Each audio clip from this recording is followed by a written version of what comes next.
In the past few years, we've heard the term free agents and been told we would all need to become one in order to succeed. The recent economic structures have helped to promote this concept as reality. Where do we get the tools to take control of our career path in the present and future? Welcome to the Career Confidante with your host, Marie Zimenoff. Marie and her guest experts are here to provide you with the tools you need to move forward and achieve your career goals. Now, here is Marie Zimenoff. Hello and welcome to our episode today on the Career Confidante, and we are going to be talking about interview preparation and salary negotiation. And actually, we're going to talk about some of the other things that people can negotiate besides salary. Now, I love how we all want to jump right into the salary. Show me the money, right? We want to talk about that first. But when we do salary negotiation, it's really dependent on them having decided that we are the best person for the job and that they'd like to work with us, and that we're heads and tails above the other candidates that they have interviewed. If they don't feel that way, we are going to have less leverage to negotiate our salary. So we're going to talk first about how you can prepare and have great presence, and then end any interview with a good ending so that you're ready to negotiate salary when the offer comes in. And we'll talk a little bit about how you can avoid the salary question when you're not ready to talk about that yet in a first interview. So let's dive in and talk about interviewing. And if you are catching this on YouTube, hit subscribe so that you can see when we post new videos, always talking about the now, the new, and the next in careers, and really specific tools that career services providers and candidates who are in job search can use to improve their job search. So let's dive in and talk about interview preparation. So this is one of those things that if you are a person that says, just get me in front of people and I'll wow them, I have no doubt about that. And you will even be more impressive if you prepare for that interview. And preparing doesn't have to mean memorizing things, although I do recommend that we have some ideas of stories we'd like to tell. But it does mean that we're really thinking about what are they wanting, what are they looking for, and most importantly, how am I going to connect with the people that I'm interviewing with?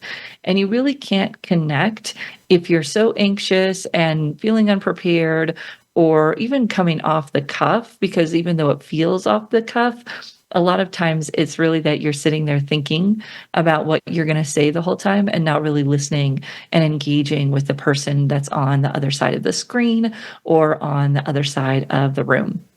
So preparing is all about first understanding what types of questions might they ask. And I always told candidates to prepare for the skill sets that the job is hiring for. It's not really a mystery. What questions will they ask?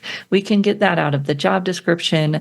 We can get that out of any kind of research we've done about the role. And of course, today we can have ChatGPT suggest questions as well. Nothing wrong with that. You do want to be a little bit careful because sometimes the questions sound a lot more specific than they actually are coming out of ChatGPT, because it's just good at substituting words, not necessarily thinking strategically.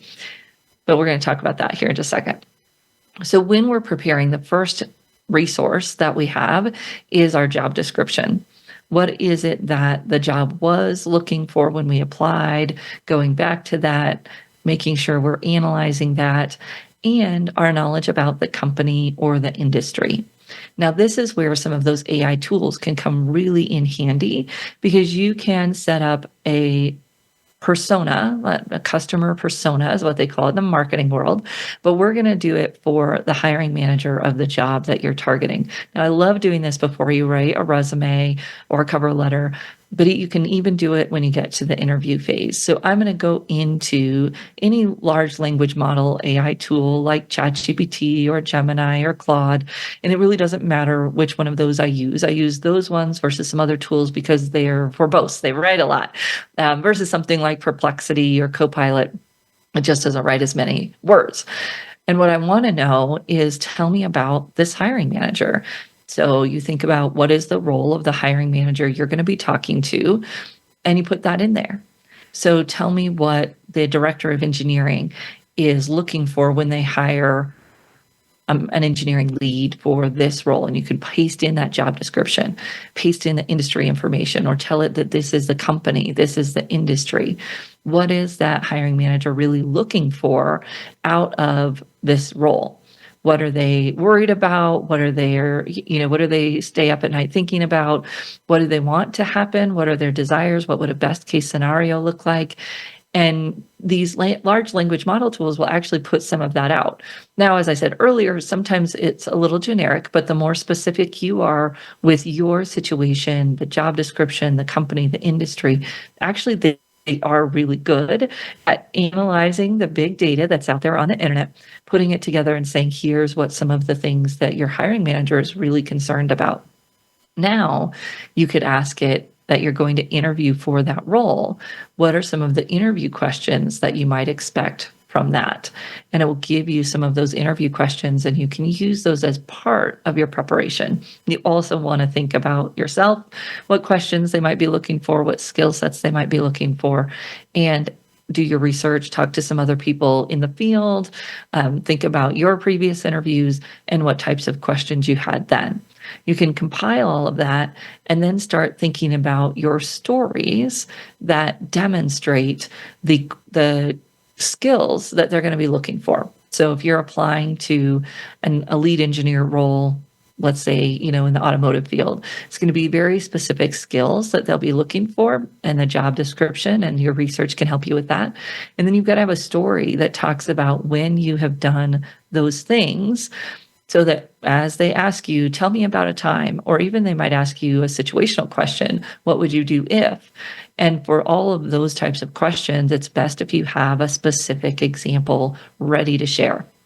Now, there are some people that don't like it that you memorize the stories, and that's fine. But I do like people to write them out and really think about it, because otherwise what happens is you end up starting to tell a story and not really knowing where the story is taking you. And sometimes it ends up in a bad place.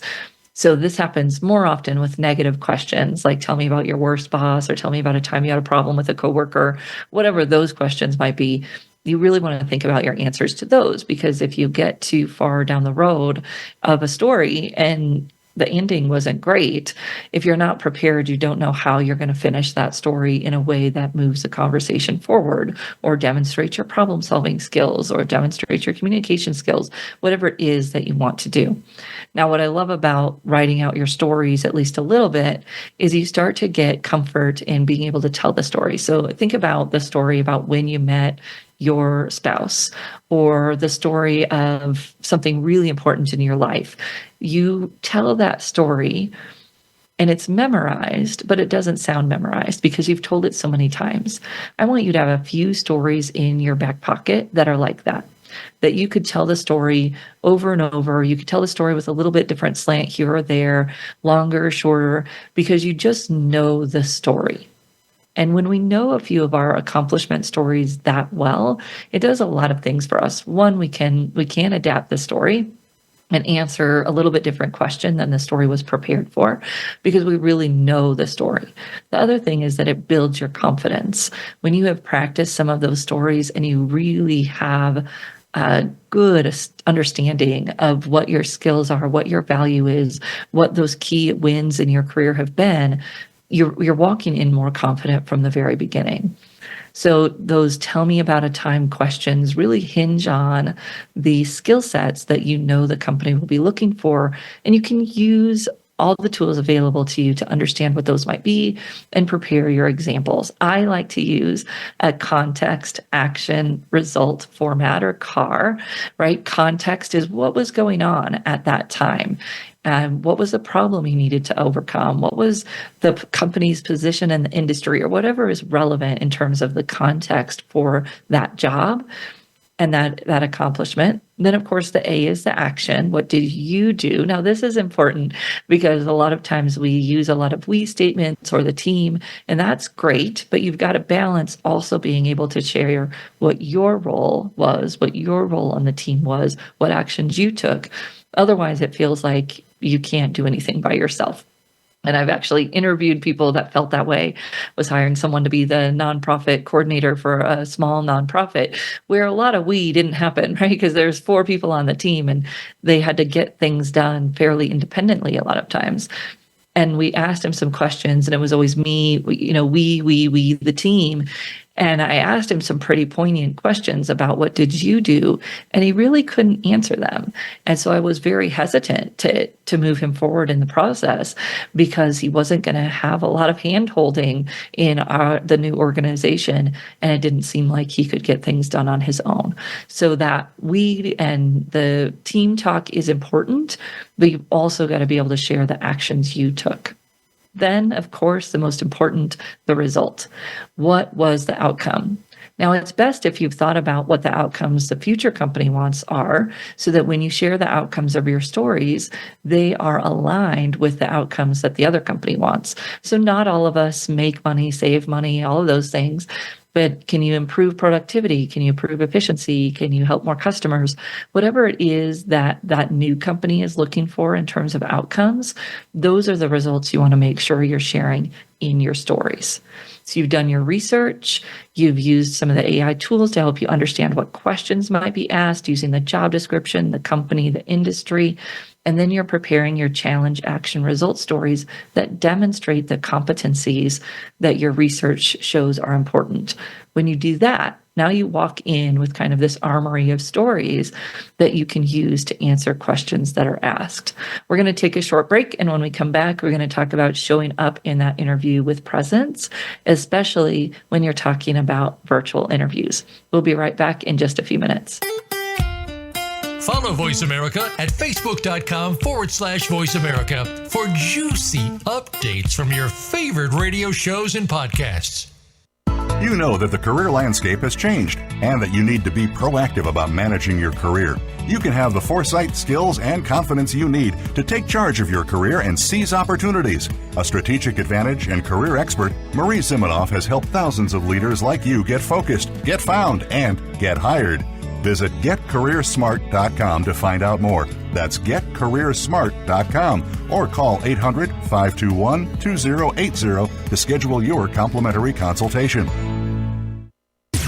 Voice America programs are now available on your favorite connected device, including Amazon, Alexa, and Google Home.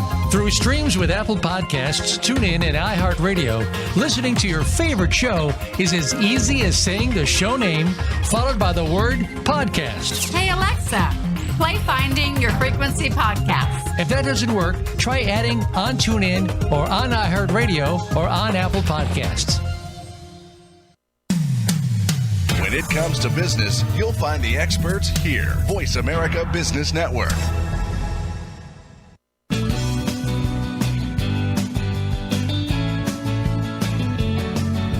You are tuned in to the Career Confidante with Marie Zimenoff. If you have a question or comment for Marie or her guest today, please call 1-866-472-5790. That's 1-866-472-5790. You may also send an email to marie@strategicadvantage.com. Now, back to the Career Confidante.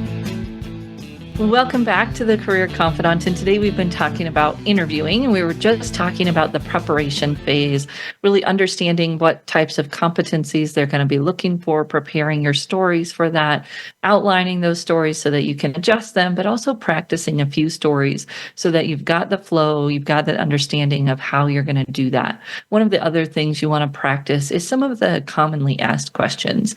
And you can look at that for your industry. You can look at it online. One of the questions most people are going to ask is some form of tell me about yourself. Why do you want this role? I always put those two together. So when they, tell me about yourself or give me an overview of your background or whatever that first question is that often has that same flavor, I will also share why I want that role. And there's several different structures that you can use to answer that question. I like to use past, present, future. And you kind of put them in whatever order makes the most sense for you, and you emphasize the part that makes the most sense for you. So if you're a student, you don't have much past, right? You might talk about your degree a little bit, and then the present, what you've been learning right now or what you're excited about for this job, and then that future, a little bit about where you're going or what you look forward to in that job that you're going to bring. And sometimes people can mix up the order or again put more emphasis on things depending on where they're going. It's always going to be all relevant to that role. So why do you want this role? Tell me about your background as it applies to this role. It's not a global question. They're not asking about your family and friends. I mean, there might be a little bit of personal peppered in there, but you ought to be a little bit careful about that. And you always want to make sure it's the majority of it's really relevant for that role. And then why you want that role, what you're looking forward to there is always wrapped up into that question. Then, of course, you've got the strengths and weaknesses questions and being ready for that. On the strength side of things, be specific and boil it down. So don't give people a laundry list of your strengths. You want to have 2 or 3, and then I want a story about one of them. Again, that's applicable to that role. So you've really thought about how that strength has played out in the past in a way that is relevant to the role you're interviewing now. And that's the mindset that we want to have, not just what happened in the past, but how is it relevant to what you're applying to now. Weaknesses, that's one of those things where you want to talk about what you learned, a time you got feedback and what did you learn, which is a new way a lot of people are asking that question. Tell me about a time you've received negative feedback and what did you do with it? So you can use that as a thought line for that weaknesses question. You want to practice your answers to some of those as well. Why did you leave your last job? Have you ever been fired? Just a little note there that being laid off is not the same as being fired. A lot of times people don't understand the difference. Fired means that you were fired for cause. So there was something, typically a HR process that was done, and then you were fired. You want to know how you're going to talk about that, or you were laid off. That's different. So you were part of a company restructuring or downsizing, whatever that is, that's different than being fired. When we talk about negative questions, I always say that you want to have no drama. So there's a little Mary J. Blige running in my head, right? No drama. And it's got to be focused on the positive. So a short little piece on the negative, and then what you learned or what you take from it, or how you use your problem solving skills to fix it. In addition to your context, action, result stories, you want to be thinking about answers to some of those negative questions. So tell me about your worst boss. Tell me about a time you had a fight with a coworker. Tell me about a time, whatever, those negative things that happen. You missed a deadline. You want answers to those so that you can share when you've had a failure, how you've reacted to it. That's what they're looking for. You had a failure, you got negative feedback. How'd you react to it? How'd you solve that problem? You want to avoid saying you've never done it. So if you've really never missed a deadline, I need a story about how you almost did and what you did to make sure that didn't happen. But if I ask you, tell me about a time you missed a deadline, and you say, oh, I've never missed a deadline, and that's that's all you've got to say, it feels a little hollow. I'm not sure if you're telling the truth. It just doesn't work. So, one of the times that we got so close to missing a deadline was, give me the context, give me your actions, and give me the result. Then even if you didn't miss the deadline, it comes close to it. But I really think it's better if you tell a story about a truthful situation that happened that reflects the question they're asking. If we brush off those questions, especially if we brush off more than one, it feels like we're not being truthful, or we can't handle negative things happening. And that's going to set off a whole bunch of red flags, right? No one wants to work with someone who's never had a bad interaction with a coworker, or never missed a deadline, because that just doesn't feel realistic. And so it feels like you're lying. The next thing that we want to move into, so we've practiced our answers, we've come up with some bullet points around those, memorizing the ones that make sense to memorize, ones that bring a lot of emotion, ones that are very challenging for you. You might want to practice and kind of rehearse those. Now, when I say that, I don't want it to sound memorized when you tell it. And the key to that is not just writing bullet points, never looking at it again. The key to that is actually saying it so much that it doesn't sound rehearsed because it's like embedded. Okay, right? I don't want it to be memorized. I want it to be embedded, just like the stories that you tell over and over again in your other parts of your life. That's where we want those stories to be. Then, when you show up to the interview, you can be more present because you're not worried about as much. You still will be, but what am I going to say and all those things? You've practiced that. You're ready. You can show up and you want to be in the moment in your interview. I want you to be present and to help yourself do whatever it is that helps you get there. So do you meditate? Do you pray? Do you exercise? Do you dance to funky music? I mean, there's a bunch of different things that you can do. A lot of it relates to your body because I want you to be present. And there are some physical things that we can do in the moment that help us stay present that aren't very noticeable. So this comes from positive intelligence and Shirzad Charmin, which I talk about him a bit, but just rubbing two fingers together in a way that you're really concentrated on that feeling. He talks about it in terms of being able to feel the ridges of your fingerprints. And what that does is it grounds you. It keeps you in the moment. It stops you from being all up here in your head, whereas typically where that anxiety comes from is that we're spinning everything in our head. Of course, if you have some hyperactivity in yourself, it might be good to have something you can do out of the view of camera that will keep you centered without being distracting, right? I don't want you clicking your pen or jiggling your foot. I want something that you can do that's really not noticeable, which is why I like the fingers thing, because it is. The other thing you can do is think about your butt in the chair and just feeling that for a second, feeling your posture just for a moment helps get you grounded and get you out of your head and into that presence that comes. Now, these things are even more important when you're talking about video. Now, with video, think, it might not matter because people aren't seeing all those things. But what happens on video is if I'm not present, I seem bored, uninterested, distracted, whatever it might be. When we get on video, that presence is even more important. Our posture moving forward, like I'm kind of sitting on the edge of my chair. I don't want to overdo it because then it feels like, right? But I'm on the edge of my chair. I'm looking at the camera. So I think it can actually be helpful if you're not good at eye contact. You don't really have to make eye contact with the people. You have to make eye contact with the camera. Put something by the camera lens that helps you remember to be there. The other thing you can do is resize your Zoom window so that all of the people are at the top. If you've got a screen, on your cameras at the top, you just resize it so everyone's at the top. There are fancy lenses you can get, the middle screen. Most of us don't have a disposable income for that, especially when we're job searching. But if you do, great.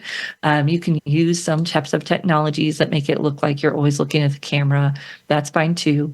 But very simply, just to squish the zoom, then everybody's towards your camera. And even if you look down at them a little bit, it's not as noticeable as if they're all on the side or they're all down low and it's really obvious when you go there with your eyes.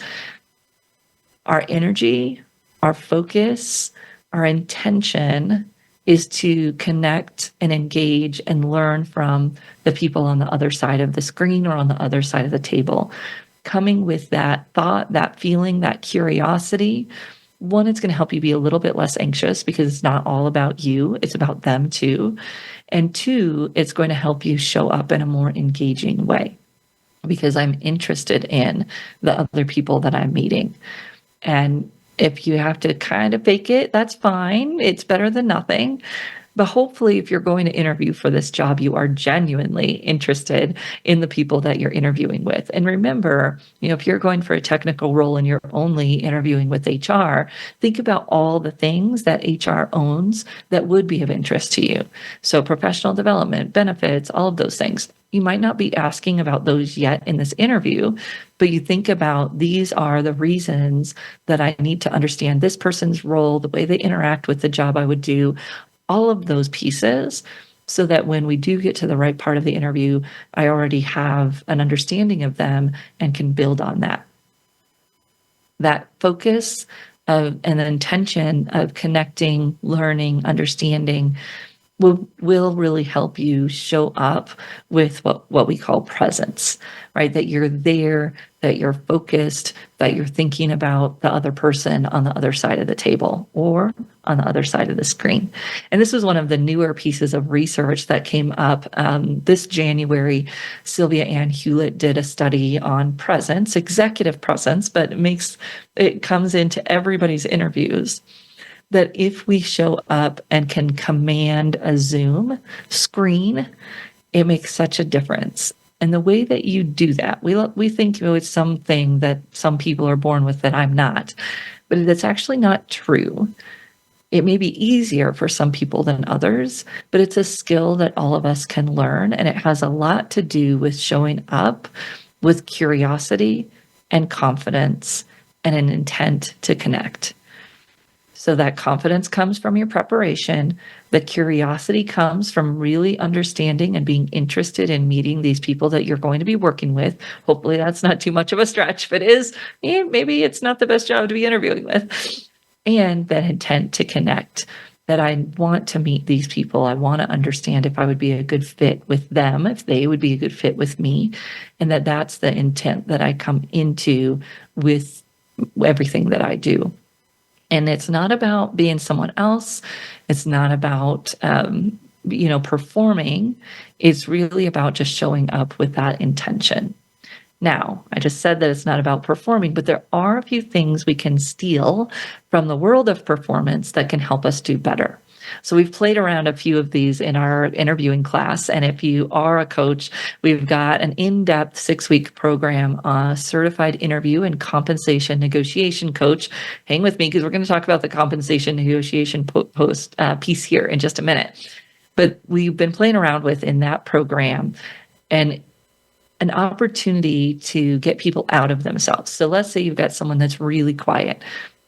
Have them practice being super duper extra loud on a Zoom call and just see how it feels. Then what happens is when they back it back down, they probably don't go all the way back to where they were. They understand now, they've projected, they've seen how it feels, and they can back it back down to where it still feels authentic and comfortable, but doesn't go all the way down to the basement where they were. People can use singing techniques. For enunciation, I will often do that. And one of the things they teach you in singing is to close each consonant at the end of a word. It makes you slow down. It also makes you more articulate. So if you're thinking about how can I help someone be slower or be better understood, just slowing down and closing each word before you move to the next one can be helpful.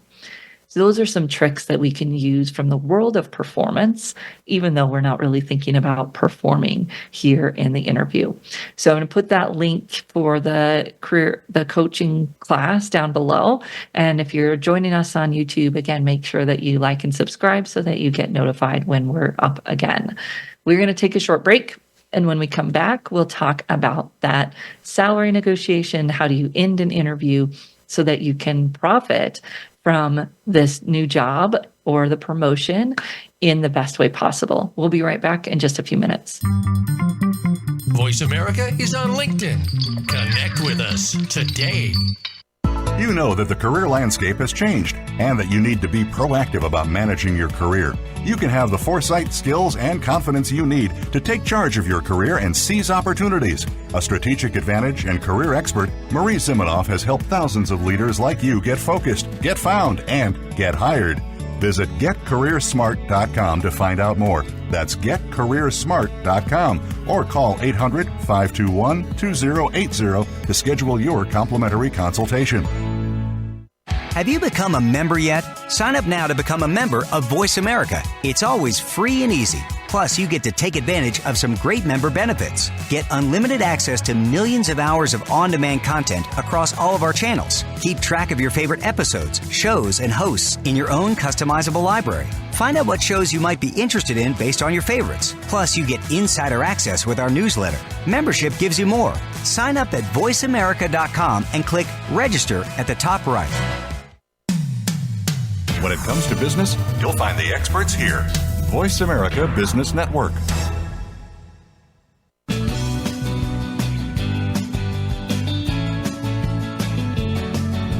You are tuned in to the Career Confidant with Marie Zimenoff. If you have a question or comment for Marie or her guest today, please call 1-866-472-5790. That's 1-866-472-5790. You may also send an email to marie@strategicadvantage.com. Now, back to the Career Confidant. Welcome back to the Career Confidant. And today we've been talking about preparing and having presence in an interview. And then, of course, we've got to figure out what do we do at the end. And I've been teaching this since, I don't know, at least for the last 10 years, where when we finish an interview, you've got to have a few questions that you are ready to ask. And this isn't asking them of the company. That's another thing, which we'll talk about here in a second. But this is about how you ask questions that set you up to follow up and that close the interview. First one's not a question, it's a statement. And it is for you to demonstrate your excitement for the job in your words. Now, not all of us come across as boisterous and energetic and emotional in our conversations, and that's perfectly fine.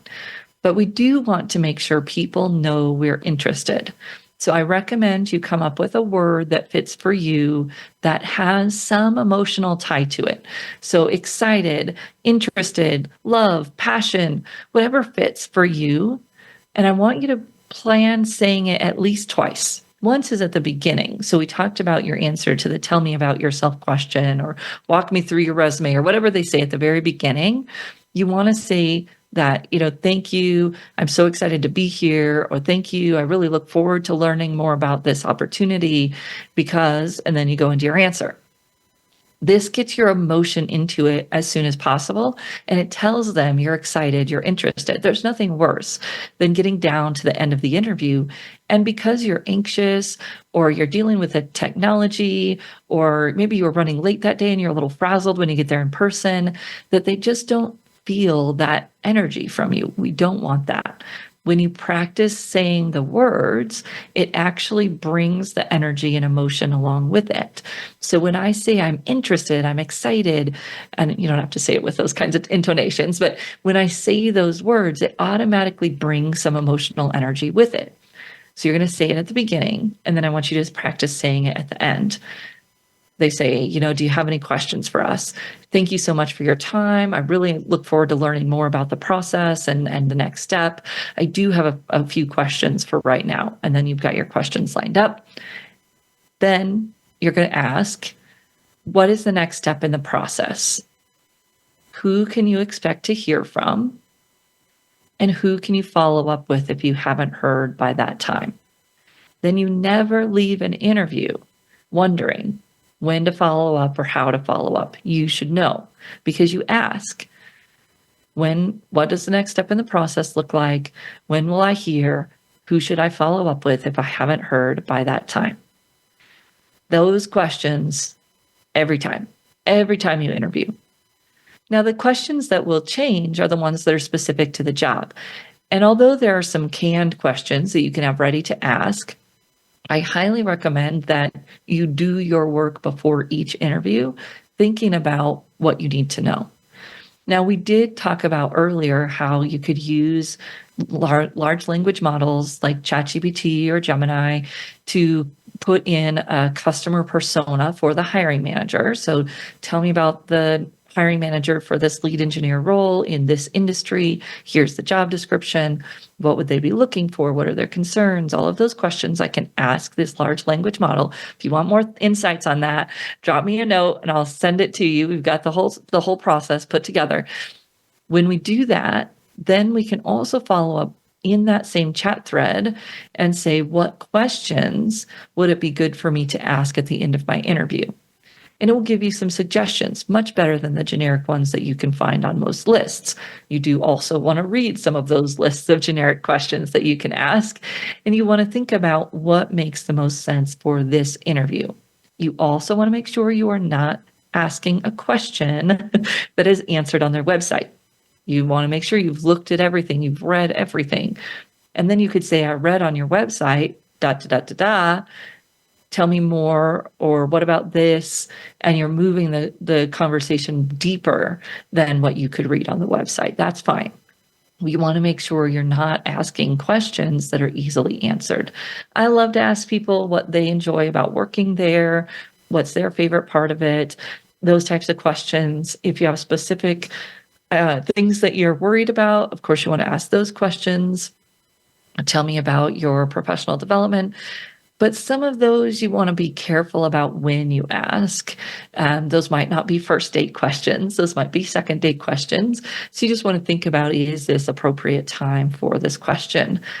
Typically don't ask about money, benefits, or those types of things in a first interview because it's a first date and you're just seeing if this is a good fit.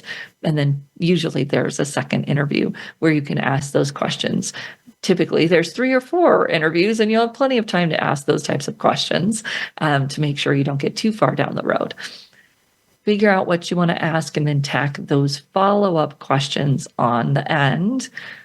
What's the next step in the process? When can you expect to hear? And who should you follow up with if you haven't heard by that time? Then you walk away with that close. You've stated your interest, you've asked questions, you've gotten the process, and then, you can state your interest again. Thank you. I really look forward to hearing from you. When you say those things, you want to have a little bit more energy than I just did, right? I really look forward to hearing from you, or I look forward to hearing from you. The intonation in your voice is going to matter, and you can practice that so that it feels authentic, but yet doesn't come across as flat. And it's that warmth, that truth behind the statement, which is why it's a little hard for me to do it right now, right? Because there's not truth. But it's that truth behind the statement that will make it warm and make it engaging for the people that you're talking to. All right. All of those things have to be done well before we can worry about negotiating salary. Now, I know that there's this effect called anchoring, that the person who mentions numbers first tends to set the stage. And so a lot of people, maybe most people, will want to avoid saying a number first. There are 2 very easy ways to do that everybody can do and typically won't turn a hiring manager off. The first one is to ask what the budgeted range is for the role. Everyone can do that. So they say, tell me about your salary expectations. And you say, oh, that's great. Could you tell me what the budgeted range is for the role? I didn't see that on the posting. Got to make sure you actually looked at the posting and that the range wasn't on there. And then you can use that as your first, let's say, kind of deflection. It's not going to ruin your relationship. It's easy to do. Almost everyone can do it. If you think you have a situation where that wouldn't work, I'd love to hear it, and let's talk through it. So that's the first thing. Always do that. What's the budgeted range for the role? And then they might share it. Then they might ask again, and you'll have to decide what is the most appropriate answer. If you are talking to a recruiter, especially a third-party recruiter, but even an internal recruiter, it may be your best option to, at that second asking point, just give them a range. So after my research, I've seen that these types of roles in this industry pay this kind of range. And you research that range. You are setting an anchor. You have to be careful about that bottom point that you share. But that may be what you want to do. Or your other option is to say, I don't know that I don't know enough about the role yet and the scope. I look forward to talking about salary when we've gotten a better definition of what the role is and I understand a little bit more about what that is. I'm a little wordy. We cut that down.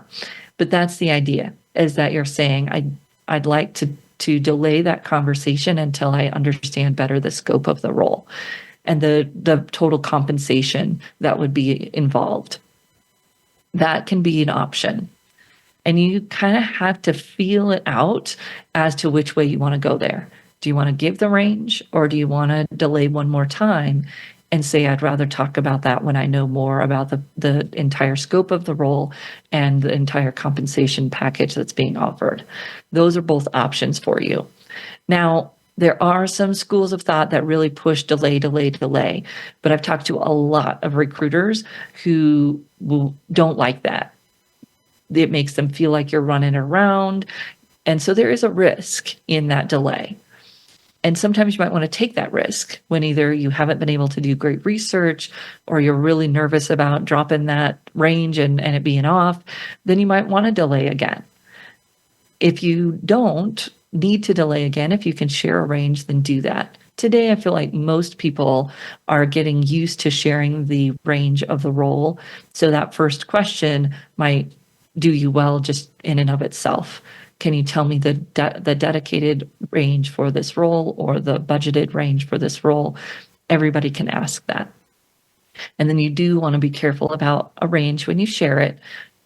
And you can say, the things I've researched are this. However, I realize that doesn't account for total compensation package and other things that might be included based on your company, based on your industry. The more research you have done about that industry, about that company, the better you'll be able to answer those questions as well. Now, what I often say when it comes to salary negotiation is, as a coach, the best scenario for my client is the one that they will actually be comfortable using. So there's a lot of options, a lot of different things you can do when it comes to salary negotiation. And we can walk through all of those, and then they can choose what's best for them. They can delay, they can share a range. When they get the offer, they can share competitive job announcements. They can come back with that range. There's a bunch of different things that people can do and a bunch of different ways that it actually does work. So people mentioning a number can work if they are really comfortable with that number, if they researched it well, if they know what they're talking about, and an anchor is dropped that is a good anchor, it actually can work. So we want to be careful as coaches that we're not prescribing this is the way you salary negotiate. One, because that's really not how humans work. Tell us what to do and we start thinking about a million reasons why we shouldn't do it that way.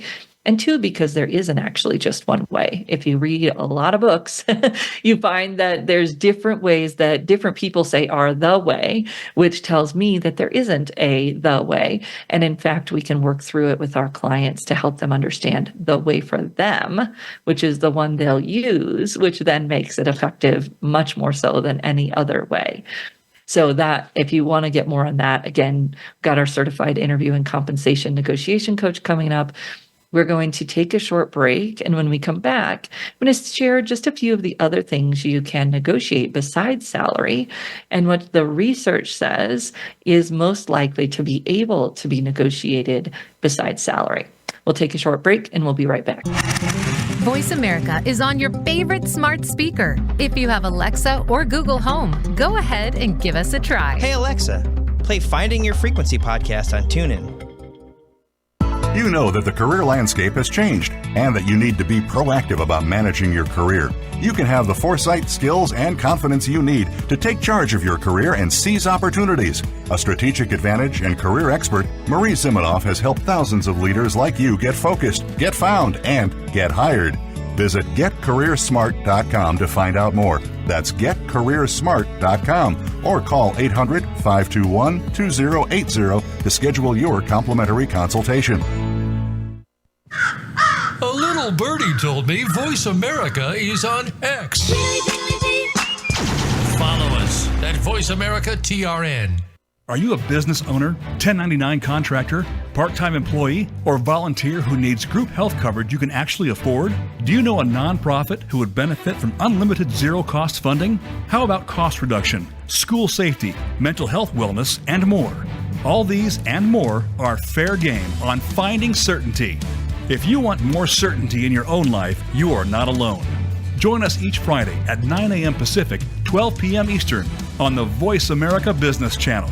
Find your own brand of certainty and realize your personal American dream with Finding Certainty, hosted by Patrick Lang. Let's unwrap the certainty experience together. Voice America Business Network, the bottom line in business.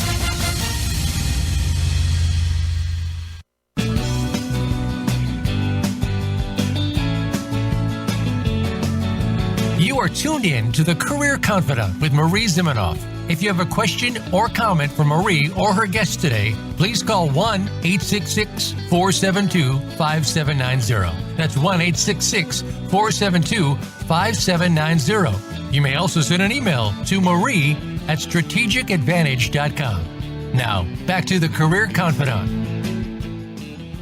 Back to the Career Confidant, and today we've been talking about interview preparation and how you can really show up as your best self in an interview. And this isn't about not being yourself. It's not about performing. It's about showing up and really being present and prepared so that you can do your best in the interview. And when I think about the compensation negotiation piece of it, it is the focus that people love to talk about. And that's good. But we got to, again, remember that all of the pieces leading up to that, from the very first resume that they see, all build into it. Because when they go to give you that offer, they're offering that person that not only they saw in the interview, but that they saw on paper. And what your background is and the years of experience and all of those things that they've calculated, all of that is going to factor into the offer that they present to you. So you want to make sure that you're not so focused on the negotiation piece that you miss out on all the preamble, which really sets you up to be able to negotiate well. And this is where other pieces of the pie can also come in.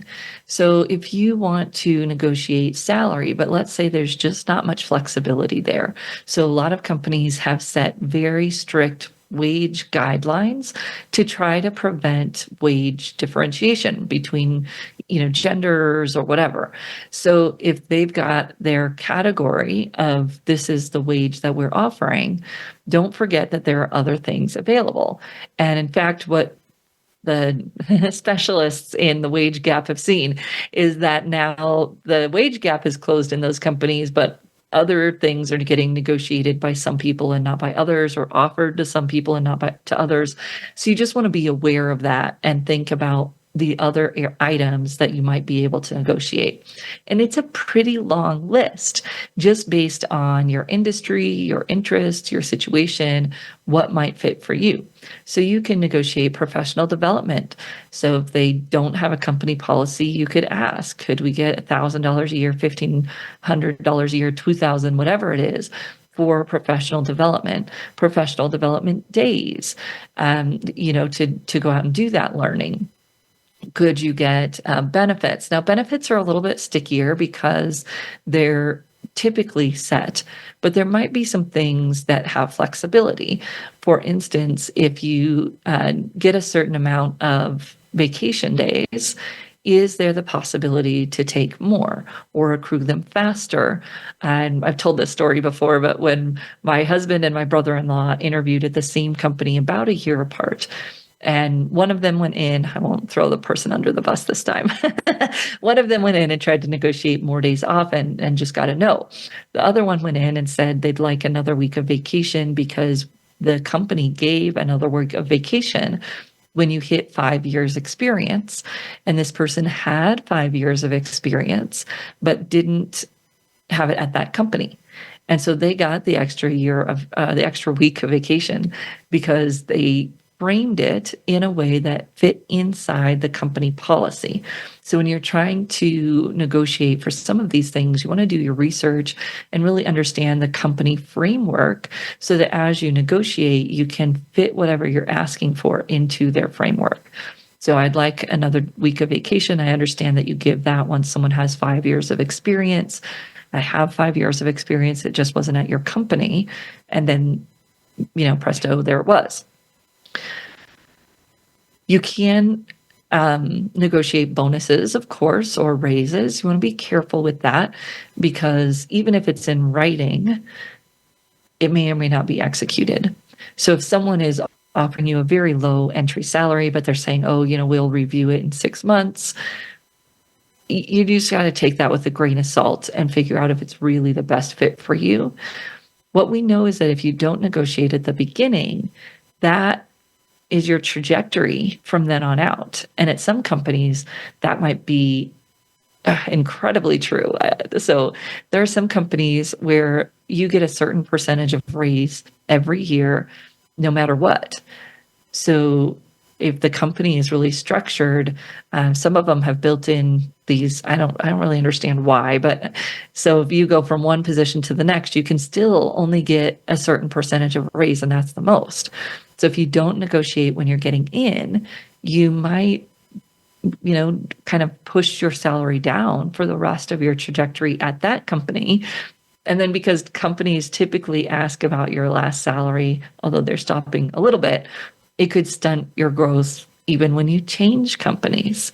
So don't be afraid to negotiate. Here are some ways to make it the most successful.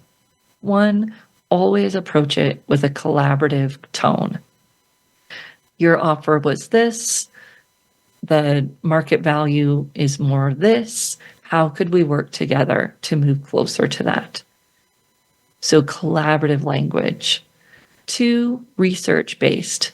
So I've had a client succeed with negotiating salary even inside the confines of a state classified position because they went out and did their research. Here's what's going on in the market. This is what you're looking for. This is why I'm at the top of that range. This is more of what is in line with my qualifications. It's never about what you think or what you feel. You want to be really careful of those words, and I'll even slip up and say them sometimes. But it's not that you think this is what you deserve or that this is what you feel like it is. You want to be really careful of those words. It's based on research. It's based on your qualifications. And we want that clean cut language in any conversations that you've had. The third one we've talked about already, which is fitting it into their existing policies and structures. And then the fourth is to offer options. So negotiating for just one thing can be hard for you and the person on the other side, because if they can't give it to you, it feels very negative. But if I ask for 2 things at the same time within reason, and the more you get, the harder this might be, but 2 or 3 things. So would I be able to get an extra week of vacation? And I'm also looking at the bonus structure and how we might move closer to this. When I've got 2 different things we're working on, then it makes it easier because they can give me what they can, and then maybe they can't give me that. But it's likely that they wouldn't have been able to give me that anyways. So it gives us a win. And sometimes that win we can build on. I don't know if anybody's watched American Pickers, but American Pickers, these 2 guys go out and they go through people's junk in their garages or attics or wherever. And they're trying to buy something for a low price that they could sell for a high price to make money. What they usually do when they walk into that situation is they find something small that they can buy that they know they won't make a ton of money on, but it's breaking the ice. So it gives them an opportunity to find a common ground, to find a win, and then they can move into some of the bigger items because we've already gotten a yes. And we want to think about that with our salary negotiation. You've already got a yes because they want to hire you. And then if you can find some little things to negotiate on before you go for something bigger, or bringing those both in together, then you might be more likely to get that yes. Find those few things that are really important to you because you don't want to try and negotiate everything. but find those few things that are really important to you. Find some ways to go at a collaborative conversation with that hiring manager. And most of all, just give it a go. More people than ever are not negotiating their salary, and that's stunting your wage growth for the years to come. Figure out a way that's going to work for you and go out there and do it. And share your success stories with me. I'd love to hear them. So reach out to me at Marie, M-A-R-I-E, at careerthoughtleaders.com. And we will look forward to seeing you right back here again next week on the Career Confidant.